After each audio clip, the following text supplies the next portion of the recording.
শুভ দুপুর বন্ধুরা। আজকে শনিবার, নিরামিষ লাঞ্চের মেনুতে কি নিয়ে এসেছি দেখুন। গরম ভাত,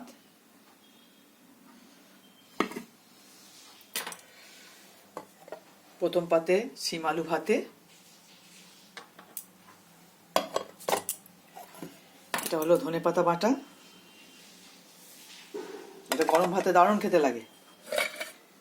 এটা একটা সব রকম সবজি দিয়ে, গাজর, পেঁপে, পটল, কাঁচকলা, আলু সব দিয়ে একটা নিরামিষ ঝোল।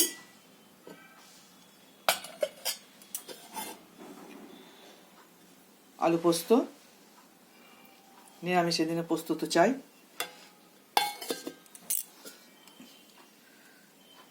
এটা ফুলকপি আলুর তরকারি।